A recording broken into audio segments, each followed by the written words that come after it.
Ukraine युद्ध में वो हुआ जो अब तक नहीं हुआ था। यूक्रेन पर जल आक्रमण हुआ है। तबाही की सबसे भयानक तस्वीर सामने आई है। यूक्रेन का सबसे बड़ा बांध तबाह हो गया है। चारों तरफ अफरा तफरी मची हुई है। कई इलाके डूब गए हैं। आधा खेरसौन खाली हो गया है। दक्षिण खेरसौन में 14 बस्तियां पानी पानी हैं। 300 घरों को खाली करा लिया गया है। 22,000 लोगों की जान पर पनाही है। यूक्रेन के सैनिकों के हथियारों के गोदामों में पानी भर गया है। यूक्रेन के 80 गांवों के डूबने का खतरा बना हुआ है।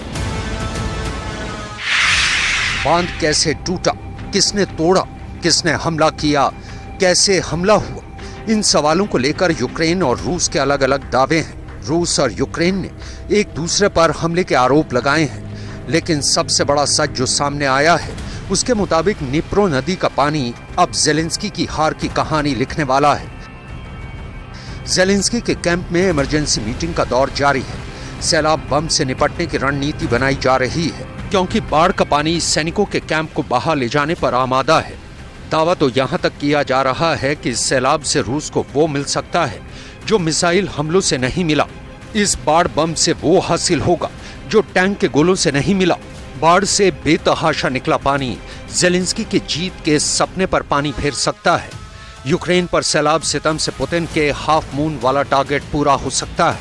अब तक दुनिया आग के शोलों से लाल हुए यूक्रेन को देखती आ रही थी, बारूद के विस्फोट की विनाश लीला देख रही थी। लेकिन अब इस डैम तोड़ वॉर ने यूक्रेन के सैनिकों के पलटवार वाले प्लान को तार तार कर दिया है।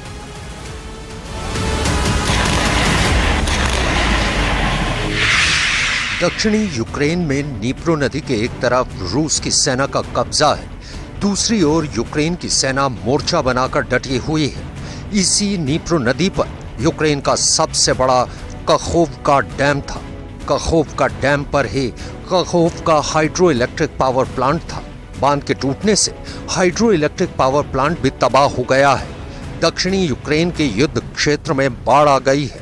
आसपास के इलाके के लोग पलायन करने पर मजबूर हो गए हैं। बाढ़ से यूक्रेन की सेना के मोर्चों को भी नुकसान पहुंचा है।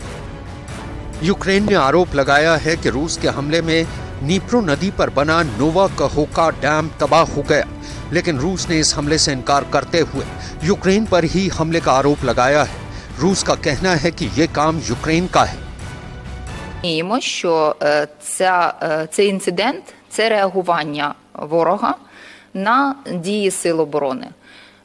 Втомившись очікувати контрнаступу, в них не витримали нерви, вочевидь, і вони завдали того техногенного удару, який, в принципі, був заготовлений вже досить давно. Здесь мы можем уже сейчас однозначно заявить, что речь идет о преднамеренной диверсии украинской стороны.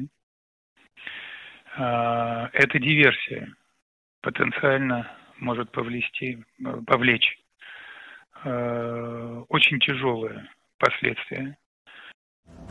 कखोवका hydro electric power plant Ukraine के खेरसौन के नोवा कखोवका शहर में है, जो फिलहाल रूस के कब्जे में है। इस डैम को सोवियत दौर में बनाया गया था और दनीप्रो नदी पर बनाए गए 6 बांधों में से एक है। कीव से लेकर खेरसौन और ओदेसा तक दनीप्रो नदी पर कुल 6 बांध बनाए गए हैं, जिसमें कखोवका सबसे आखिरी यानी छठा बांध था। ये इतना विशाल बांध है कि यूक्रेन के उत्तर से दक्षिणी इलाके तक फैला है। इसी वजह से आशंका जताई जा रही है कि बांध के पानी से बड़े पैमाने पर तबाही का खतरा है। कखोवका बांध से बहुत बड़ी आबादी तक पानी पहुंचता था। इसी बांध से पूरे यूरोप के सबसे बड़े nuclear power plant Zaporizhzhia nuclear power station को कूलिंग वाटर सप्लाई किया जाता है। ज़ापोरिज़िया न्यूक्लियर पावर प्लांट भी अभी रूस के कब्जे में है। बांध के टूटने से पानी की सप्लाई पर असर पड़ेगा। अगर ये असर ज़ापोरिज़िया न्यूक्लियर पावर प्लांट तक भी पहुंचा तो खतरा और गंभीर हो सकता है। Загроза, скоріш за все, пов'язана з рівнем води. Якщо він сягне критично низького рівню, тоді фахівцями будуть вжити аварійні заходи. Зараз цим займаються фахівці, в тому числі і МАГАТЕ. इसी बांध से रूसी कब्जे वाले क्राइमिया इलाके में भी पानी की सप्लाई होती है, यानी अब वहां भी लोगों को पानी की दिक्कतों का सामना करना पड़ सकता है। बांध उस वक्त हमले के बाद टूटा है जब यूक्रेन 15 महीने से अधिक की लड़ाई के बाद रूस की सेना को उस इलाके से खदेड़ने के लिए जवाबी हमले की तैयारी कर रहा था। दावा तो यहां तक किया जा रहा है कि इसी बांध पर बने रास्ते के सहारे यूक्रेन रूस के सैनिकों पर जवाबी हमला करने वाला था। यूक्रेन के सबसे बड़े बांध पर हमला किसने किया है, यह अभी तक साफ नहीं हो सका है, लेकिन एक बात शीशे की तरह साफ हो चुकी है। खेरसॉन में आए इस सैलाब से यूक्रेन के हाफ मून लैंड पर कब्जा वाले पुतिन के प्लान को अब और बल मिल गया है।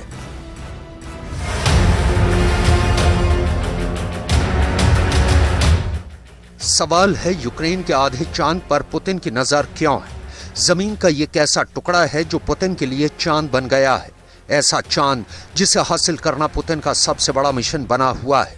पुतिन को यूक्रेन का ये चांद हर हाल में चाहिए, बदले में कितना ही बड़ा युद्ध क्यों न लड़ना पड़े। कब्जे की इस जंग में यूक्रेन का ये चांद अभी ब्लड मून बन गया है। पुतिन की जिद के चलते यूक्रेन का ये पूरा इलाका रोज धमाकों के साथ सोता जागता है। यहाँ युद्ध की तस्वीरें डराने वाली हैं। आखिर पुतिन की नजर यूक्रेन के इस चांद वाले हिस्से पर क्यों टिक गई है? पुतिन का मिशन हाफ मून इस वक्त खूनी चांद क्यों बन गया है? पुतिन का मिशन मून पूरब में खार्किव से दक्षिण में ओदेसा तक वाले यूक्रेन के पूर्वी दक्षिणी हिस्से पर कब्जा जमाना है। नतीजा ये है, खार्किव से ओदेसा तक 815 किलोमीटर लंबे मोर्चे पर बम गोले बरस रहे हैं।